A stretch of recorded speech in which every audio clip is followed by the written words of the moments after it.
നമസ്കാരം, ഭാരത് ലൈവിലേക്ക് സ്വാഗതം. ഇപ്പോൾ എല്ലാം ഓൺലൈനിൻ്റെ കാലമാണ്. ഓൺലൈനിൽ കിട്ടാത്തതായി ഒന്നുമില്ല. നമ്മൾ കളിയാക്കി പണ്ടൊക്കെ പറയുന്ന അച്ഛനെയും അമ്മയും ഒഴിച്ച് ബാക്കിയെല്ലാം ഓൺലൈനിൽ കിട്ടുമെന്ന്. അതുപോലും ഇപ്പോൾ കിട്ടുമെന്ന് സംശയമുണ്ട്. ഏതായാലും ഓൺലൈൻ വഴി കൊട്ടിഘോഷിച്ച് ഒരു മീൻ വിൽപ്പന ആരംഭിച്ചിരുന്നു, ഫ്രഷ് ടു ഹോം എന്ന പേരിൽ.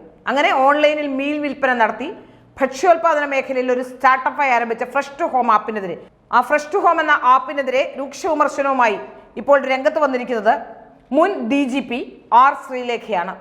സമൂഹ മാധ്യമങ്ങളിലൂടെയാണ് ശ്രീലേഖ ഓൺലൈൻ മീറ്റ് ഡെലിവറി ആപ്പിനെതിരെ രംഗത്തെത്തിയിരിക്കുന്നത്. ഫ്രഷ് ടു ഹോമിലൂടെ ഓർഡർ ചെയ്ത മാംസം പഴകിയതായിരുന്നുവെന്ന് അവർ വെളിപ്പെടുത്തുന്നു. ഒരു മലയാളിയുടെ സ്റ്റാർട്ടപ്പായ ഫ്രഷ് ടു ഹോം പേര് പോലെ തന്നെ ഇറച്ചിയും മീനും ഫ്രഷായി ഓൺലൈൻ ഡെലിവറി നടത്തുന്നു എന്ന് അവർ തന്നെ പ്രചരിപ്പിക്കുന്ന ആപ്പാണ്. 2 തവണ ചീഞ്ഞ മീനാണ് കിട്ടിയതെന്നും നാട്ടിലെ കടയിൽ നിന്ന് ലഭിക്കുന്നത് പോലെ തന്നെ മാംസം ഫ്രഷ് ആയിരുന്നില്ല എന്നും ആന്റി ബാക്ടീരിയൽ മാംസം എന്ന ഹൈപ്പ് ടാഗ്ലൈൻ കാരണം വളരെ ഉയർന്ന വിലയാണ് അവർ ഈടാക്കുന്നതെന്നും ശ്രീലേഖ തന്നെ വെളിപ്പെടുത്തുന്നുണ്ട്. ഫ്രഷ് ടു ഹോം കൊച്ചിയിൽ നിന്നും ആലപ്പുഴയിൽ നിന്നുമാണ് ഇറച്ചിയും മീനും കയറ്റി കേരളത്തിലെ മറ്റു ഭാഗങ്ങളിലേക്ക് അയക്കുന്നത് എന്നാണ് മനസ്സിലാക്കുന്നതെന്നും അവർ പറയുന്നു. അതിനാൽ തന്നെ കൊച്ചിയിൽ താമസിക്കുന്നവർക്ക് ഏതെങ്കിലും ഫ്രഷ് മീൻ കിട്ടുകയുള്ളൂ.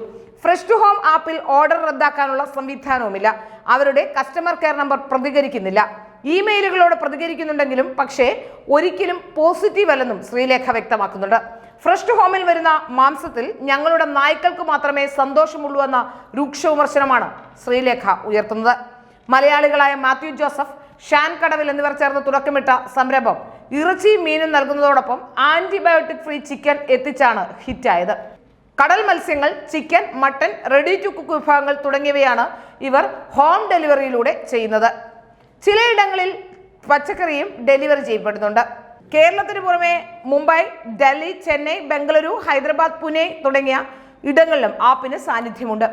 ഇന്ത്യക്ക് പുറത്ത് UAE-യിലാണ് ഫ്രഷ് ടു ഹോമിന് മറ്റൊരു സ്ഥലത്ത് ഇവരുടെ വിപണന സാധ്യതയുള്ളത്. ശ്രീലേഖയുടെ വിമർശനത്തിൽ താഴെ നിരവധി പേരാണ് ആപ്പിലെ മാംസങ്ങൾ ഗുണനിലവാരം കുറഞ്ഞതാണെന്ന് വ്യക്തമാക്കി രംഗത്ത് എത്തിയിരിക്കുന്നത്.